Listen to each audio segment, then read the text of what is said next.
بسم اللہ الرحمن الرحیم۔ ناظرین، میں نے پہلے بھی ایک دو دفعہ اس موضوع پر بات کی ہے کہ جب پنجاب میں تحریک انصاف کی حکومت تھی اور عثمان بزدار صاحب وزیر اعلیٰ پنجاب تھے، ان کے دور میں جو بد انتظامی کی گئی ان کی تفصیلات بیان کرنے کا اس وقت تو نہیں ہے، اور نہ ہی یہ میرا موضوع ہے، لیکن انتظامی طور پر بعض ایسی خرابیاں پیدا کی گئیں جن کا مداوع بہت مشکل ہے۔ صرف سیاسی طور پر لوگوں کو نوازنے کے لیے بہت سے محکموں کے سربراہان کا تقرر ہی نہیں کیا گیا، اور اس طرح ان اداروں کا اور ان محکموں کا جو برا حال ہوا وہ قوم کے سامنے ہے۔ عثمان بزدار صاحب کے دور میں جو کچھ ہوا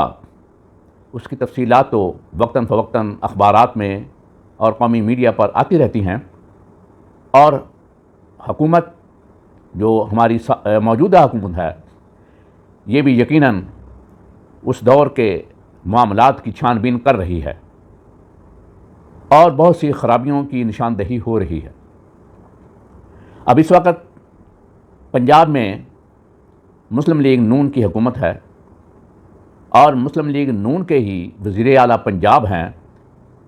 جناب حمزہ شہباز صاحب، جو کہ وزیر اعظم پاکستان جناب شہباز شریف صاحب کے بیٹے ہیں۔ باپ اور بیٹا دونوں کی حکومت ہے، باپ وزیر اعظم ہے اور بیٹا وزیر اعلیٰ ہے۔ میں ایسے موقع پر اس حکومت کی توجہ ایسے معاملات کی طرف دلانا چاہتا ہوں اور توقع رکھتا ہوں کہ وہ ایسے مسائل کی طرف فوری توجہ دیں گی۔ گزشتہ دنوں یہ بھی میڈیا پر خبر عام تھی کہ لاہور کے بہت سے ہسپتال ایسے ہیں جن کے سربراہان موجود نہیں ہیں، چند لوگوں کو عارضی چارج دیا گیا ہے، اور جن لوگوں کو عارضی چارج ملتا ہے وہ پھر بھاگ دوڑ کرتے ہیں کہ وہ چارج ان کے پاس چلتا رہے، کیونکہ ان میں سے بہت سے لوگ ایسے ہوتے ہیں جو کہ اس پوسٹ کے اہل نہیں ہوتے، ان کی کوالیفیکیشن یا ایلیجیبلٹی نہیں ہوتی، لیکن وہ اس عارضی چارج کے چکر میں ہی اس محکمے کے اوپر مسلط رہتے ہیں، جس کے نتیجے میں اس ڈپارٹمنٹ کا، اس محکمے کا جو برا حال ہوتا ہے، جو بد انتظامی ہوتی ہے، اس کے نتیجے میں جو خرابیاں پیدا ہوتی ہیں وہ ساری کی ساری عوام کو بھگتنی پڑتی ہیں۔ وہاں پر اشرافیہ کا قبضہ ہو جاتا ہے، عام آدمی جو ہے وہ ذلیل اور خوار ہو رہا ہوتا ہے، کیونکہ جب کسی نااہل آدمی کو آپ کسی عہدے پر بٹھائیں گے تو وہ پورا دن ہر وقت اپنے افسران اور سیاسی لوگوں کی یا اپنے آقاؤں کی خوشامد میں مصروف رہے گا۔ وہ یہی سمجھے گا کہ میری سیٹ اسی خوشامد میں پکی ہے، وہ اسی کو چلانے کی کوشش کرے گا، کیونکہ اہلیت تو ہوتی نہیں اور وہ اس قابل نہیں ہوتا، قانونی طور پر اس کے پاس یہ کوالیفیکیشن یا اہلیت نہیں ہوتی، وہ صرف اپنے سیاسی اثر رسوخ کی وجہ سے ایسے معاملات کو چلاتا رہتا ہے۔ یہی صورتحال پنجاب میں محکمہ ہائر ایجوکیشن کی ہے۔ گزشتہ دور میں تو محکمہ ہائر ایجوکیشن کے پے در پے سیکٹری صاحبان ہی بدلتے رہے۔ جب کوئی سیکٹری آ کر کام کرنے کی کوشش کرتا تو اسے وہاں سے تبدیل کر دیا جاتا اور دوسری جگہ پر بھیج دیا جاتا۔ اب موجودہ سیکٹری صاحب آئے ہیں، یقیناً ان کی بھی کوشش ہوگی کہ وہ کام کریں، اور امید ہے کہ وہ محکمے کے مفاد میں، محکمے کی بہتری کے لیے اپنی کوششیں بجا لا رہے ہوں گے۔ محکمہ ہائر ایجوکیشن میں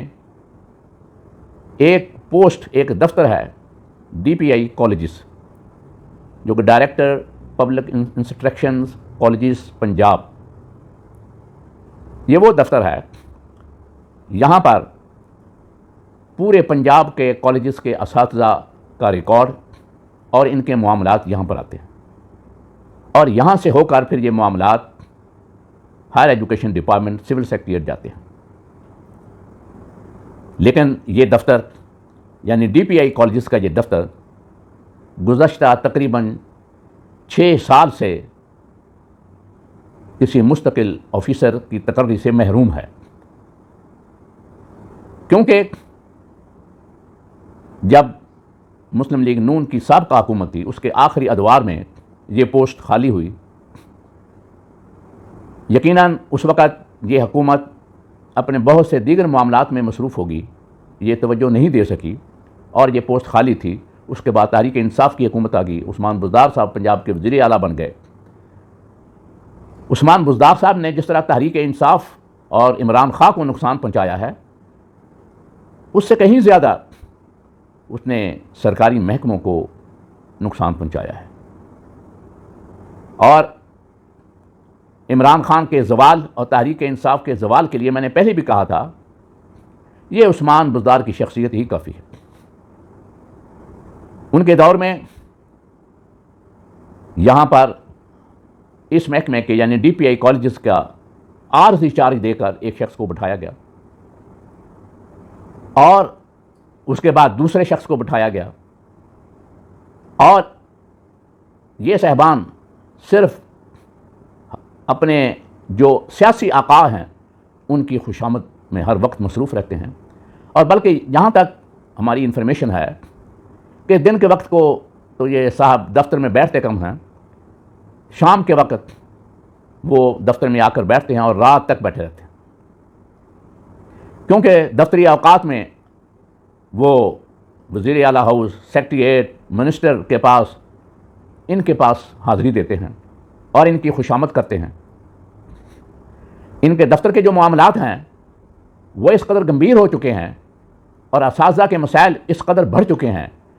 کہ اساتذہ بلک رہے ہیں، پریشان ہیں، ان کی چیخیں نکل گئی ہیں. اس دفتر نے جو اساتذہ کی پروموشن ہے ایک عرصہ دراز تک بلاک کیے رکھی. اسسٹنٹ پروفیسر کی اب پروموشن ہوئی ہے، اسسٹنٹ پروفیسر میل کی تقریباً 4-5 سال کے بعد. اس دفتر نے ان کو مختلف مسائل میں الجھائے رکھا. اس دفتر نے جو لاقانونیت کی، اس لاقانونیت کے نتیجے میں یہ بیچارے اساتذہ رل گئے، کبھی کسی عدالت میں، کبھی کسی دفتر میں. ہر جگہ سے، ہر دفتر سے، ہر عدالت سے اس دفتر کے خلاف فیصلے ہوئے، لیکن کسی نے کوئی ایکشن نہیں لیا کہ وہ زیادتی کیوں کی گئی، ان کا استحصال کیوں کیا گیا. آخرکار یہ جو لوگ اپنے سیاسی آقاؤں کے بل بوتے پر عارضی چارج لے کر بیٹھے ہوئے ہیں، یہ کب تک اس محکمے کا کھلواڑ کرتے رہیں گے، کب تک اس محکمے کو برباد کرتے رہیں گے.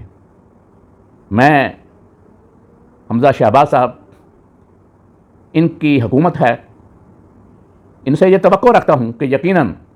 وہ ان معاملات کی طرف توجہ دیں گے. جب آپ کسی تھانے کے اندر ایس ایچ او نہیں لگائیں گے، وہاں کسی سپاہی یا حوالدار کو چارج دے دیں گے، تو پھر تھانے کا جو حال ہوگا وہ آپ کو اس کا اندازہ ہونا چاہیے. یہی صورتحال اس ڈی پی آئی آفس کی ہے کہ یہ مسلسل گزشتہ 5-6 سال سے عارضی چارج پر چل رہا ہے، حالانکہ اس محکمے کے اندر سینکڑوں لوگ اس ایلیجیبلٹی کے، اس گریڈ کے، اس کوالیفیکیشن کے موجود ہیں. لیکن جب بھی کوئی فائل موو ہوتی ہے، جب بھی کوئی ایسا کام ہونا شروع ہوتا ہے کہ ڈی پی آئی کا تقرر کیا جائے، تو یہ صاحب متحرک ہو جاتے ہیں، فوراً وزیر اعلیٰ ہاؤس اور منسٹر کے پاس، سیکریٹریٹ کے پاس اپنے تعلقات اور اثر رسوخ استعمال کرنا شروع کر دیتے ہیں. اس دفتر کا جو کام ہے کہ اساتذہ کی سینیارٹی لسٹ کو اپ ڈیٹ کرنا، وہ یہ کام نہیں کر، جس کے نتیجے میں اساتذہ کی جو پروموشن ہے وہ متاثر ہوتی ہے. کیونکہ تمام معاملات جو ہیں وہ اس دفتر سے ہو کر گزرتے ہیں. جب کوئی آدمی ریٹائر ہوتا ہے، ٹرانسفر ہوتا ہے، جب کوئی آدمی فوت ہوتا ہے، کوئی سروس نہیں جوائن کرتا ہے، ان تمام احکامات کی اطلاع اس دفتر کو دی جاتی ہے اور سینیورٹی مینٹین کرنے کی برانچ موجود ہے، افسر موجود ہیں، جب ان کے پاس وہ اطلاع آتی ہے یہ فوری طور پر سینیورٹی کو اپڈیٹ کیوں نہیں کرتے؟ اگر آج ایک نوٹیفیکیشن ہوا ہے، کوئی آدمی سروس سے ریٹائر ہوا ہے، اس نے پری میچور ریٹائرمنٹ لے لیا، اس کی سروس میں 2-4 سال ابھی باقی ہیں، یا سروس چھوڑ کر چلا گیا، کسی دوسرے محکمے میں چلا گیا، وہ جب کاپی ان کے پاس آتی ہے، انہیں اطلاع آتی ہے، ان کا کام ہے فوری طور پر وہ سینیورٹی میں اس کو اپڈیٹ کریں اور نوٹیفائی کر کے اس کو سینیورٹی سے ڈیلیٹ کریں۔ لیکن ہوتا یہ ہے کہ وہ جو اوپر سے اطلاع آتی ہے یا نوٹیفیکیشن آتا ہے وہ اس کو ردی کی ٹوکری میں پھینک دیا جاتا ہے، کسی فائل میں لگا کر اسے ضائع کر دیا جاتا ہے، اور جب کبھی پروموشن کا نمبر آتا ہے تو پھر کہتے ہیں جی ہمیں لوگوں کے متعلق ڈائریکٹرز جو ہیں، جو ڈویژنل ڈائریکٹرز ہیں، ڈپٹی ڈائریکٹرز ہیں، وہ ان کی فائلیں نہیں بھیج رہے۔ جب وہ آدمی محکمے میں موجود ہی نہیں، وہ ریٹائر ہو گیا، محکمہ چھوڑ کر جا چکا ہے، وہ کہاں سے فائل بھیجیں گے؟ ان کے پاس تو کوئی ایسے بات نہیں ہے، انفارمیشن آپ کے پاس ہے، سینیورٹی آپ کے پاس ہے، ریکارڈ آپ کے پاس ہے، آپ اس کو اپڈیٹ کیوں نہیں کرتے؟ یہ تمام ذمہ داری ڈی پی آفس کی ہے، ڈویژنل ڈائریکٹر کی نہیں ہے، ڈپٹی ڈائریکٹرز کی نہیں ہے، پرنسپلز کی نہیں ہے۔ پرنسپل کے پاس یہ ریکارڈ نہیں ہوتا، تم اپنے ریکارڈ کو اپڈیٹ کیوں نہیں کرتے؟ اور پھر کچھ خوش آمدی اساتذہ تنظیموں کے لیڈر وہ آ کر ایسے لیٹر ایشو کرانے کی کوشش کرتے ہیں جس کے نتیجے میں ڈائریکٹرز اور پرنسپلز کو ڈیمورلائز کیا جائے، پینالائز کیا جائے۔ یہ ڈی پی آفس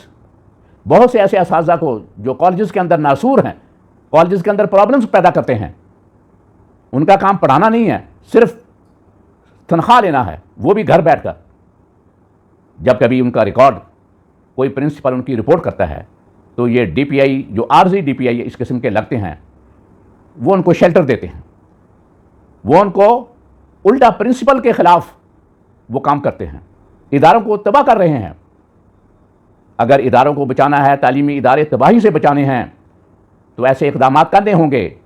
کہ ایسے نااہل لوگوں کو چارج دے کر محکمے کا بیڑا غرق نہ کریں، اداروں کو سنبھالیں۔ میں موجودہ حکومت سے یہ توقع رکھتا ہوں کہ ایسے اہم عہدے جو کہ برسہ برس سے خالی ہیں ان پر فوری میرٹ پر تقرریاں کی جائیں گی تاکہ محکمے کے جو مسائل ہیں وہ کم ہو سکیں۔ شکریہ۔